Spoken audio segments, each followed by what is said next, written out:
Are you pursuing your MBA and you are in your final year or final semester? Or you have recently completed your MBA and waiting for your campus placement? No doubt. This placement will offer you good private sector opportunities and they may offer you good package as well.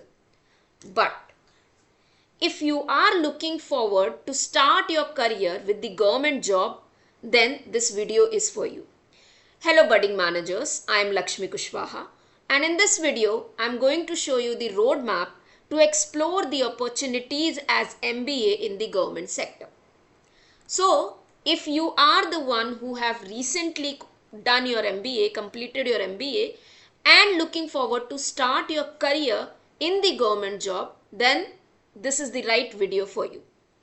In this video, I will let you know that what are the different opportunities which are available for MBA fresher and even for the final year student. I will keep this session bilingual so that everyone could understand. Okay. So now, if we talk about the career opportunities which are available for MBA or final year students, simple सा यहाँ पे मतलब है कि अगर आप ऐसे व्यक्ति हैं जिन्होंने MBA कर रखा है, MBA अभी पास आउट किया है, आप फ्रेशर हो और फाइनल ईयर स्टूडेंट हो और आप गवर्नमेंट जॉब देख रहे हैं, तो आपके पास में करियर अपॉर्चुनिटीज के नाम पे अलग अलग ऑप्शंस अवेलेबल हैं. ठीक है, तो अगर आप एक ऐसे पर्सन हैं जो एकेडमिक में जाना चाहते हैं, रिसर्च करना चाहते हैं, तो UGC नेट एग्जाम की प्रिपरेशन कर सकते हैं, जो कि एक नेशनल लेवल एलिजिबिलिटी टेस्ट है जो आपको एलिजिबल करता है JRF के लिए, असिस्टेंट प्रोफेसर और PhD एडमिशन के लिए. तो आपका फोकस, आपका गोल अगर रिसर्च है, एकेडमिक करियर है, असिस्टेंट प्रोफेसर बनना है आपको, तो आप UGC नेट दे सकते हैं. बट इसी एग्जाम के थ्रू बहुत सारे ऐसे PSUs हैं जो पब्लिक सेक्टर यूनिट्स हम जिसे कहते हैं, सेंट्रल गवर्नमेंट और स्टेट गवर्नमेंट में, वो UGC नेट को बेस लेके अपने ऑर्गेनाइजेशन में ओपनिंग्स लेकर आते हैं. मैनेजमेंट ट्रेनी, एग्जीक्यूटिव ऑफिसर्स, ठीक है, कुछ PSUs हैं जो कि हम आगे डिस्कस करेंगे. मैं आपको उन PSUs की ओपनिंग्स के नोटिफिकेशन भी दिखाऊंगी कि वो किस तरीके से UGC नेट के बेसिस पे हायरिंग करते हैं.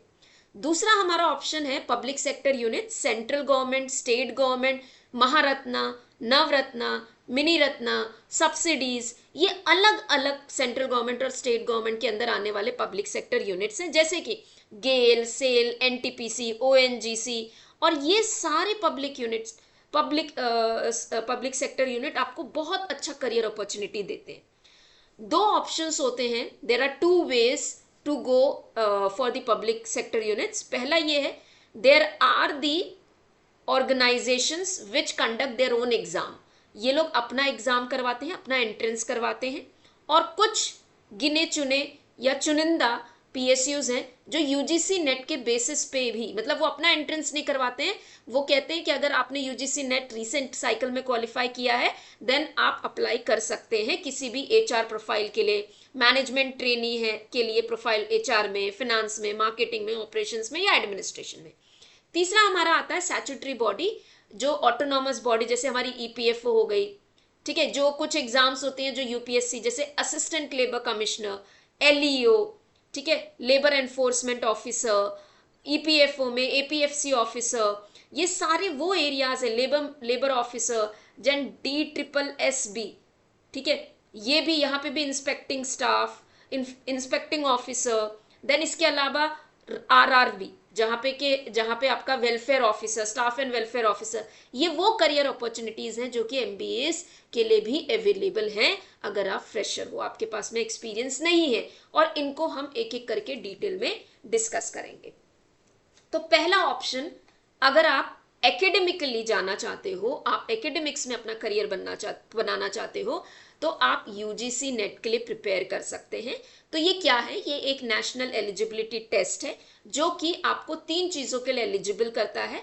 अगर आप JRF मतलब रिसर्च में जाना चाहते हैं तो आपको फेलोशिप मिलती है, स्कॉलरशिप मिलती है. JRF के लिए अगर आप क्वालिफाई करते हो, एग्जाम होता है, यहाँ पे 2 पेपर्स होते हैं, पेपर 1 और पेपर 2 होता है, ठीक है. पेपर 1 और पेपर 2 के जब आप एग्जाम देते हो कट ऑफ आती है, 3 कैटेगरी में कट ऑफ होती है। जेआरएफ होता है, असिस्टेंट प्रोफेसर यानी नेट क्वालिफाई करते हो, यहाँ पे आप जेआरएफ क्वालिफाई करते हो, नेट और पीएचडी, केवल पीएचडी के एडमिशन के लिए। तो जेआरएफ में और पीएचडी एडमिशन में डिफरेंस ये है, यहाँ आपको फेलोशिप मिलती है, स्कॉलरशिप मिल जाती है, आपको ग्रांट्स भी मिल जाते हैं, ठीक है, आपके रिसर्च के लिए फंडिंग भी मिल सकती है। पीएचडी एडमिशन इज सिंपली आप एलिजिबल हो जाते हो किसी भी यूनिवर्सिटी में एडमिशन के लिए इस नेट के स्कोर पे। अब अगर आप एक एमबीए स्टूडेंट हो तो आपको क्या सब्जेक्ट कोड सिलेक्ट करना चाहिए? तो एमबीए, जब आप एमबीए करते हो आपके अलग अलग स्पेशलाइजेशंस होते हैं, कोई मार्केटिंग लेता है, कोई फिनांस लेता है, कोई एचआर लेता है, कोई और एमबीए के पहले भी बैकग्राउंड वैरी कर सकता है, ठीक है, कोई कॉमर्स बैकग्राउंड के बाद में एमबीए कर रहा है, राइट। तो ऐसे केस में आपके लिए क्या सब्जेक्ट होना चाहिए, क्या सब्जेक्ट कोड होना चाहिए, वो सारी चीजें देखते हैं। तो अगर आप मार्केटिंग से है, फिनांस से है, तो आप मैनेजमेंट कोड नंबर 17 को ऑप्ट कर सकते हैं। प्रॉपर इसका सिलेबस होता है, प्रॉपर इसके सिलेबस को पढ़कर आप एग्जाम दे सकते हैं। अगर आप एचआर के स्टूडेंट्स हैं, एचआरएम में आपको करना है यूजीसी नेट, आपका ये स्पेशलाइजेशन है, तो कोड 55 कर सकते हैं। अगर आपको आप एचआर के ही स्टूडेंट हो लेकिन एचआर में नहीं करना है, आपको मैनेजमेंट में करना है, तो भी आप मैनेजमेंट में यूजीसी नेट कर सकते हो। इसके अलावा और हमारे सब्जेक्ट कोड होते हैं जैसे कॉमर्स, तो जो कॉमर्स बैकग्राउंड से है इसको भी हम देखेंगे कि इसमें अंदर नेक्स्ट स्लाइड में कि किस तरीके के अलग अलग सब्जेक्ट कोड है। तो सबसे पहला प्रोसेस होता है एप्लीकेशन फिल करना यूजीसी नेट का। जून में और दिसंबर में, साल में 2 बार इसकी एग्जाम होती है, 2 साइकिल्स होती है, एक बार जून में और दिसंबर में। तो आप अपनी लेवल के हिसाब से, अपने स्टडी के हिसाब से एग्जाम के फॉर्म को फिल कर सकते हैं, ठीक है। अब क्या final semester students, MBA students UGC net का एग्जाम दे सकते हैं? बिल्कुल दे सकते हैं। प्रिपरेशन लोग इवन 3rd सेमेस्टर में शुरू कर देते हैं और फाइनल सेमेस्टर में एग्जाम देते हैं, बिकॉज इसका जो सिलेबस होता है या इसका जो कोर्स होता है या सिलेबस होता है बहुत डिटेल्ड होता है, तो डिटेल स्टडी रिक्वायर्ड होती है, कंसेप्चुअल स्टडी रिक्वायर्ड होती है। तो ये साल में 2 बार होता है, आप मल्टीपल टाइम इस एग्जाम को दे सकते हैं, ठीक है। एज क्राइटेरिया जेआरएफ वालों के लिए है, वहां पे एक सीलिंग लगी हुई है कि इस एज के बाद में आप जेआरएफ के लिए एलिजिबल नहीं होंगे। नेट अगर आप क्वालिफाई करते हैं तो वो लाइफ टाइम एलिजिबल होता है, ठीक है। पीएचडी भी आपका क्वालिफाई तो लाइफ टाइम एलिजिबल होता है, सॉरी पीएचडी का भी वहां पे आपकी बॉन्डेज 1 साल की, अगर आप पीएचडी क्वालिफाई करते हो या स्कोर आपका ऐसा आता है कि पीएचडी क्वालिफाई किया है, तो ये 1 ईयर के लिए वैलिड होता है। आपको नेक्स्ट ईयर फिर से एग्जाम देना पड़ेगा, वो स्कोर नेक्स्ट ईयर वैलिड नहीं होगा, ठीक है। अब इसके अंदर इसकी preparation, how you have to prepare for it. जो भी आप कोड सिलेक्ट कर रहे हो, एक जनरल पेपर होता है पेपर 1 जो कॉमन होता है, ये सारे सब्जेक्ट्स में आपको पढ़ना है, और एक पेपर 2 होता है आपका सब्जेक्ट स्पेसिफिक, यानी अगर आप एचआर में हो तो आपको एचआर से रिलेटेड टॉपिक्स मिले, मैनेजमेंट में हो तो मैनेजमेंट का होगा, कॉमर्स है तो कॉमर्स का होगा।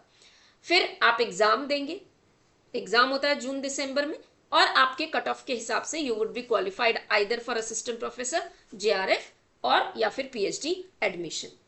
अब मैनेजमेंट कोड 17 जनरल, मतलब जनरली जिसने एमबीए किया है, HR, finance, marketing, operation, general management, they can go for management. Labour welfare, HRM, industrial relation आपका स्पेशलाइजेशन है, और इसी में आप यूजीसी नेट करना चाहते हो तो कोड 55 सेलेक्ट करेंगे।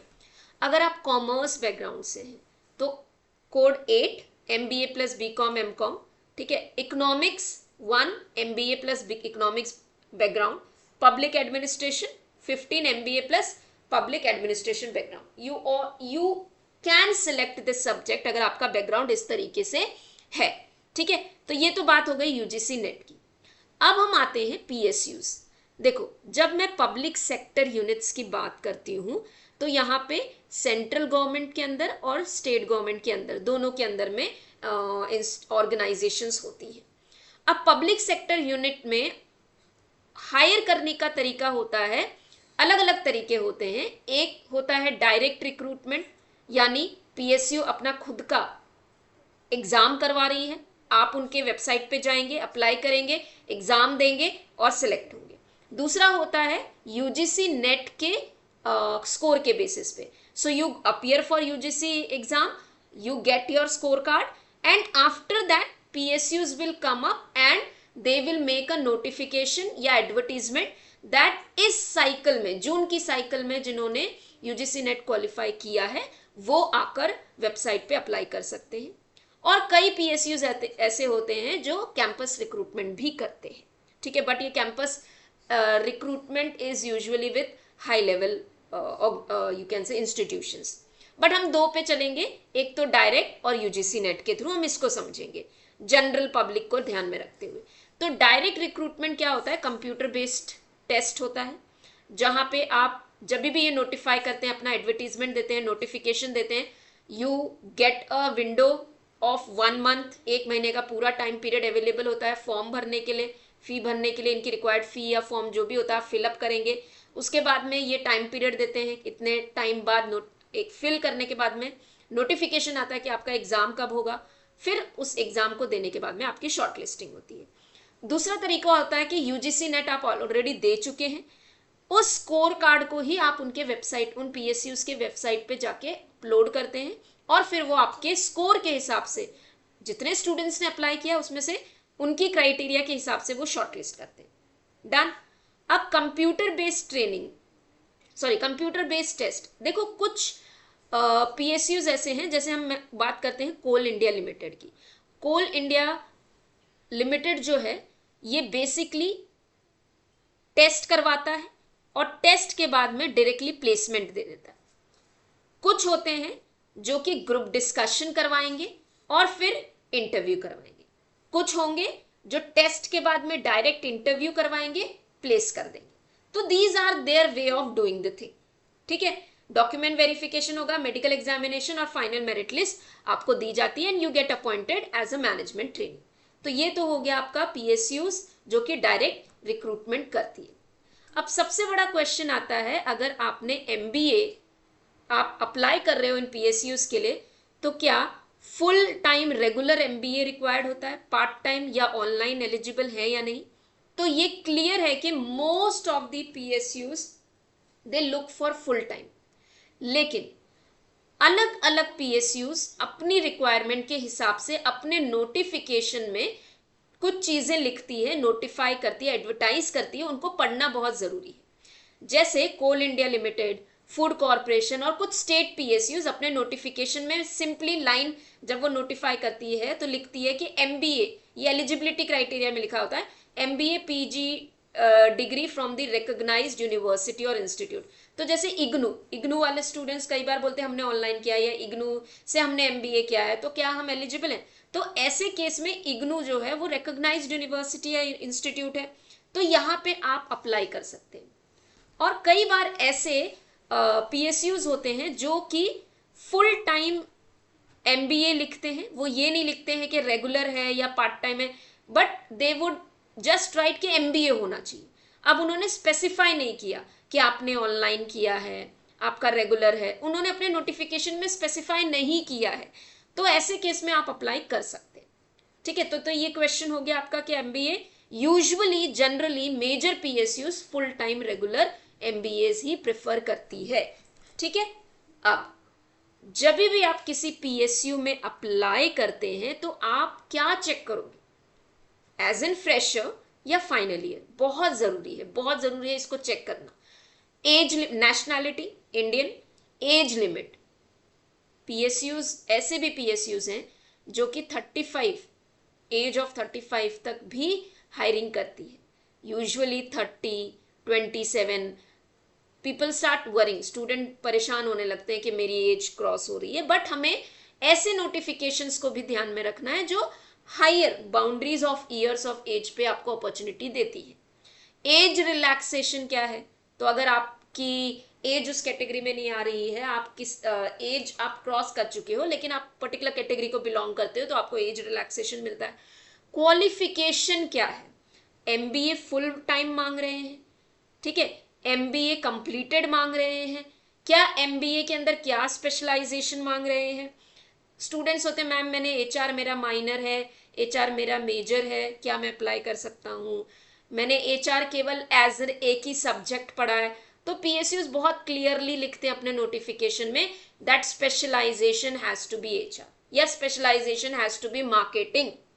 You have to go through it in detail, उसके बाद अप्लाई करो. बिकॉज अननेसेसरी ऐसे ओपनिंग, ऐसी चीज के लिए पढ़ाई करना जहां आप एलिजिबल ही नहीं हो, वो मेहनत बेकार जाती. मिनिमम मार्क्स रिक्वायरमेंट क्या है? ठीक है, 50%, 55%, 60% हर पीएसयू नोटिफाई करती है. फाइनल ईयर एलिजिबिलिटी, अगर आप फाइनल ईयर सेमेस्टर अपियरिंग है तो ये पीएसयूज लिखते हैं कि final year students can apply, but they should have their results declared या marksheet till when they join. मतलब ज्वाइन करने से पहले उनका रिजल्ट, उनकी मार्कशीट उनके पास होनी चाहिए. डिग्री रिकॉग्निशन, जैसे कि मैंने आपको इग्नू का एग्जांपल दिया, कहाँ से रिकॉग्नाइज्ड है, क्या पूछ रहे हैं, फुल टाइम या पार्ट टाइम है, क्या एक्सेप्ट कर रही है, एक्सपीरियंस रिक्वायर्ड है या नहीं है, सिलेक्शन प्रोसेस क्या है, यूजीसी नेट के थ्रू हो रहा है, कंप्यूटर बेस्ड ट्रेनिंग है, बहुत इंपॉर्टेंट है, इसको समझना. ठीक है, एंड बॉन्ड है या नहीं है. पीएसयूज यूजुअली, देखो हमारे जो पब्लिक सेक्टर यूनिट्स होते हैं कई बार रिमोट एरियाज में होते हैं, तो वो ना आपसे बॉन्ड भी साइन करवाते हैं कि आप इस टाइम पीरियड के लिए हमारे साथ रहेंगे. सो आई डोंट थिंक कि वो बॉन्ड साइन करना में कोई बुराई है, बिकॉज इट गिविंग यू दी, क्योंकि एक पर्टिकुलर टाइम पीरियड के लिए होता है, आप उसे साइन करके अपना करियर स्टार्ट कर सकते हैं. Being new and fresher, it's easy कि आप कहीं पे भी रीलोकेट हो जाओ और अपने करियर को स्टार्ट कर लो. ठीक है, अब मैं आपको कुछ एग्जाम्पल्स देती हूँ नोटिफिकेशंस कैसे होते हैं, किस तरीके से यूजीसी नेट के बेसिस पे भी पीएसयूज हायर करती है. जैसे एक ये नोटिफिकेशन है इंडिया ऑयल कॉरपोरेशन लिमिटेड, जिसने यूजीसी नेट के बेसिस पे, तो अगर आप देखेंगे एडवर्टीजमेंट में लिखा है यूजीसी नेट जून 2023 का साइकिल. तो आईओसीएल ने कोई अपना एग्जाम नहीं करवाया था 2023 में. उन्होंने ये कहा था that if you have qualified, आपने अगर क्वालिफाई किया है, सो सब्जेक्ट एलिजिबिलिटी, यहाँ पे 3 पोजीशंस थी, corporate communication, human resource, marketing. तो अगर आपका कोड 17 था, आपने यूजीसी नेट क्वालिफाई किया जून साइकिल में, कौन से साइकिल के लिए ये एडवर्टीजमेंट था? जून साइकिल के लिए. तो जून साइकिल में आपने अगर सब्जेक्ट मैनेजमेंट कोड 17 में यूजीसी नेट क्वालिफाई किया है तो आप मार्केटिंग पोजीशन के लिए अप्लाई कर सकते हो. 55 में क्वालिफाई किया है ह्यूमन रिसोर्स के लिए, और 63 में क्वालिफाई किया है तो कॉर्पोरेट कम्युनिकेशन. तो वो प्रॉपर लिखते हैं कि आपके कितने मिनिमम मार्क्स रिक्वायर्ड है, क्या उनकी रिक्वायरमेंट है, ठीक है, कौन सा कोड है, तो ये प्रॉपर एडवर्टाइज करते हैं. सो पीएसयूज बहुत क्लियर कट एडवर्टीजमेंट देते हैं उनकी रिक्वायरमेंट क्या है. जैसे एक दूसरा एडवर्टीजमेंट है ओएनजीसी का, ठीक है, post of HR executive, public relation officer, official language officer. ये था यूजीसी नेट दिसंबर 2022 के एग्जाम. तो people those who appeared for UGC NET दिसंबर की साइकिल के लिए, ठीक है, तो अगर वो एचआर एग्जीक्यूटिव के लिए अप्लाई कर रहे हैं तो उनका सब्जेक्ट कोड उन्होंने 55 में किया होगा, पब्लिक रिलेशनशिप 63 होगा, मैनेजमेंट 17 में क्वालिफाई किया है, हिंदी 20. सो इस तरीके से दी पब्लिक सेक्टर यूनिट्स और या ओएनजीसी या और भी जो लोग यूजीसी नेट के बेसिस पे जो पब्लिक सेक्टर यूनिट्स हायर करती है वो अपने नोटिफिकेशन में क्लियरली बताती है. अब रीसेंट एक एडवर्टीजमेंट था एचपीसीएल का. कई बार जैसे कि ये वीडियो में मैंने आपको बताया कि आप फाइनल ईयर स्टूडेंट्स अप्लाई कर सकते हैं, जी बिल्कुल कर सकते हैं, लेकिन वो नोटिफिकेशन के ऊपर बेस्ड रहता है. So HPCL, Hindustan petroleum corporation limited में candidate accept final year student, तो बेसिकली यहाँ पे लिखा है कि जो कैंडिडेट अप्लाई कर रहे हैं जो फाइनल ईयर नहीं है उनको अपनी डिग्री और सर्टिफिकेट मार्कशीट अपलोड करनी है. Candidates who are in final year can also apply, लिखा है और ये लिखा होगा. तो कई बार अगर क्वेश्चन आता है मैम हम फाइनल ईयर में क्या अप्लाई कर सकते हैं, तो एडवर्टीजमेंट पढ़ो, उस एडवर्टीजमेंट को डिटेल में पढ़ो, ठीक है. और नहीं समझ में आता है तो फिर तो डाउट क्लियर करने के लिए हम है ही, बट उस एडवर्टीजमेंट को डिटेल में पढ़ो कि आप उसको अप्लाई कर सकते हैं या नहीं कर सकते, ठीक है. अब जैसे कोल इंडिया लिमिटेड है, कुछ पीएसयूज होती हैं, वो क्या करवाती हैं, अपना सीबीटी टेस्ट करवाएंगी, इंटरव्यू करेगी. सेल या गेल जैसे पहले अपना टेस्ट करवाएगी, या कई बार वो टेस्ट नहीं करवाती है, जीडी करवाएंगी और इंटरव्यू करवाएंगी, ठीक है. डिपेंड करता है कौन सी पीएसयू है और उनका हायरिंग या सिलेक्शन प्रोसेस क्या है। Coal India limited direct online examination करवाती है, अपना सीबीटी करवाती है, मेरिट लिस्ट बनाती है, उस टेस्ट के रिजल्ट के बेसिस पे डॉक्यूमेंट वेरिफिकेशन होता है, मेडिकल एग्जामिनेशन होता है, डायरेक्ट ज्वाइनिंग, यहाँ कोई इंटरव्यू नहीं होता। ठीक है, तो देखिए ये CIL का ही एक एडवर्टीजमेंट है, आपको दिखाने के लिए मैंने यहाँ पे इसको स्क्रीनशॉट लगाया है। जनरल में मिनिमम 40 मार्क्स क्लियरली लिखा हुआ है, और यहाँ लिखा हुआ है eligible candidates are required to appear in computer based online test, if shortlisted computer based online test as per our criteria they will empanelled as per their merit vacancy. So merit के basis पे उनको shortlist किया जाएगा। Final merit panel in will be prepared based on marks obtained on computer based only, test only, CBT के basis पे ही। तो CIL में आपको ये फायदा है कि आपको इंटरव्यू नहीं देना, आपको केवल एग्जाम देना है, टेस्ट देना है, और आपको प्लेसमेंट, अगर आप अच्छा स्कोर करते हो तो आपको प्लेसमेंट मिल जाती है। ठीक है, तो बेसिकली ये सेशन आपको ये समझाने के लिए था कि एज एन MBA फ्रेशर या आप as an MBA final year student है तो आपके पास में क्या करियर अपॉर्चुनिटी है। ये तो मैंने 3 कैटेगरीज आपको बता दी। इसके अलावा IBPS, ठीक है, जो कि आपका बैंक्स के लिए एग्जाम होता है, उसमें भी स्पेशलिस्ट ऑफिसर इन HR या मार्केटिंग के लिए भी अपॉर्चुनिटीज होती हैं, जहां पे आप एग्जाम देंगे और आप एग्जाम को क्वालिफाई करके अपने आप को उधर प्लेस कर सकते हैं। You get selected. RRB, railway, Indian railway के अंदर में वेलफेयर ऑफिसर, समझिए welfare officer, assistant labour commissioner, labour officer, employment, ये सारे वो ओपनिंग्स हैं जो स्पेशली HR स्टूडेंट्स के लिए। ठीक है, मैं स्पेशली अगर HR की बात करूं तो अब HR को लेके we will make another video, जिनका HR का स्पेशलाइजेशन अलग होता है। कई बार क्वेश्चन आता है मैम हम HR स्पेशलाइजेशन ले या नहीं ले। एज एन HR स्पेशलाइजेशन आपके पास गवर्नमेंट अपॉर्चुनिटीज कम होती है? बिल्कुल नहीं, HR की सबसे ज्यादा अपॉर्चुनिटीज निकलती हैं पब्लिक सेक्टर यूनिट्स में। ठीक है, पब्लिक सेक्टर यूनिट्स में भी और गवर्नमेंट सेक्टर में भी। आप लेबर ऑफिसर, ठीक है, असिस्टेंट लेबर कमिश्नर, LEO, हाँ लॉ, उस चीज को हम आगे डिस्कस करेंगे आगे के क्लासेस में, बट आई वुड से कि being an HR student you have very much good opportunities available in your government sector. ठीक है, so basically this was the session.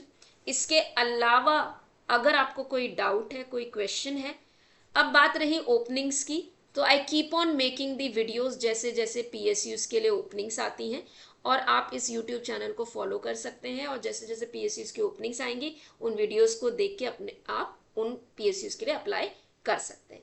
So thank you everyone for joining, and do let me know if you like this video. Comment in the comment section if you have any other question.